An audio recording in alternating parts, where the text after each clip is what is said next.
Essentially, many of his programs that he does and he oversees deal with our most disadvantaged, those who have the most barriers, and that is as it should be. Unfortunately, we do not have enough programs out there for the other end of that spectrum, okay, because that's just not how our programs work. So what we wanted to do is say that we've got to be able to find programs that really speak to those needs. Okay, so what we want to do is partner with private industry to offer some employment for our high school youth, but we're going to go to the other end of the spectrum. They don't have a lot of barriers. We're talking our highest academic achievers. Okay, because again, these are many of the folks that don't have any other opportunity for employment during the summer. What's our end goal? We want to reward academic excellence.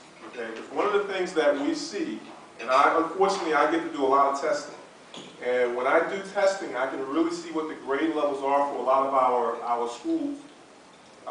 school-age children who are going to be going into the workforce. Okay? And they have a lot of challenges, many of them. So what we want to do is say, you know what, if you do well in school, there's going to be something good waiting for you during the summer. We want to kind of replicate that behavior through our youth. And we also want to increase work ethic. Many of you who own companies, I can hear all of you talk all the time about, you know, the work ethic of today's generation, blah, blah, blah, blah, blah. We all hear it because we all say it. One thing that we forget, though, is that work ethic is not genetic. Okay? It has nothing to do with your standard of living or anything like that. It comes from working. It comes from learning how to work and getting in the work environment and finding out what's appropriate and what's inappropriate. Okay?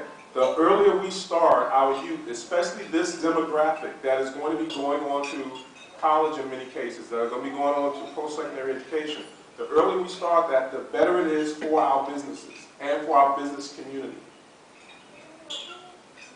And it gives our youth something to aspire to. Okay? We want to be able to say there's a tangible reward when we do really well in school. How's it going to work? Okay, already we've identified over 100 youth that meet these criteria. One of them is actually here and came to get my card because she said, when are we going to start? Yeah. And that's what we want. We want that kind of excitement. We want to generate that kind of excitement among our young people here on the island. Okay, so we've already identified that. I said 5 public schools, but we're getting some private school buy-in as well. Once we get the number of jobs available, we're going to then start from the very top GPA and start working our way down to make sure that, again, you get the absolute top performers within your organizations. GCA, the Chamber, and GCC will provide 2 days of work readiness training. Talking with Director Antolin, we're going to probably expand that a little bit, give them a little bit more training.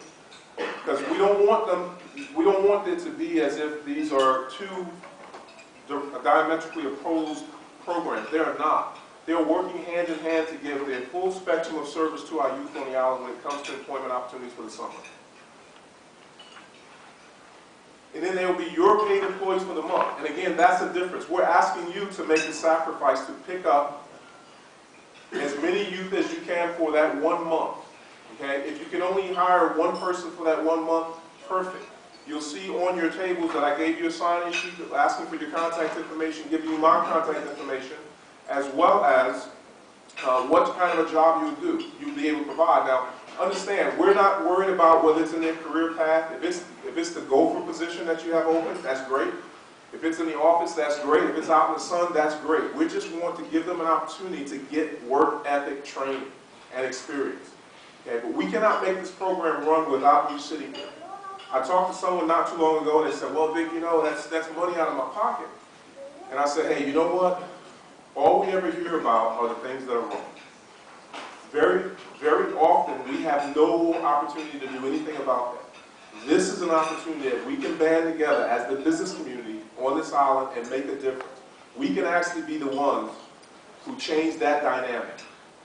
Okay, so that's what I'm up here to do today. Is asking how you can help. Give this program a chance to work this year. Okay? It's not going to be as big as this year as it's going to be next year, and the year after, and the year after. We want this to be a permanent part of Guam's workforce equation. Okay? We talked about that doesn't have to match career goals. And again, you can help us change the workforce equation because this is not going to be funded by federal money. Okay? Director Antolin is going to talk about the WA program. It's not going in that direction. This has to come out of our pocket. This is an investment that we have, as the business community, the chamber, Guam contractors, and the community college are making to say that we need to give this demographic the same opportunities that everyone else gets. We need to promote excellence. We need to start saying that there is a reward when you do well in school, when you pay attention, when you show up. The most tangible benefit for that for young folks is when we can say, here's a job for the summer. Okay? And I think you will not only be surprised, you'll be very pleasantly surprised at the caliber of these young men and women. You're going to meet again one of them today that we hope to get to the program. But I cannot make this program work. Mr. Martinez can't make it work. Dave Letty from the Chamber cannot make it work without you.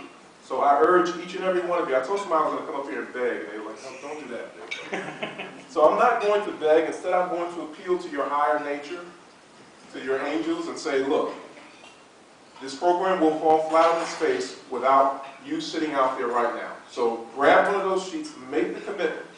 We're talking about 4 weeks at minimum wage, okay? At least 20 hours. If you can only do 20 hours, then just do 20 hours, but at least 20 hours. So from 20 to 40 hours, okay, minimum wage, that's all it's going to cost you, and you will have made such a difference, it's unbelievable. Did that sound like paying for it?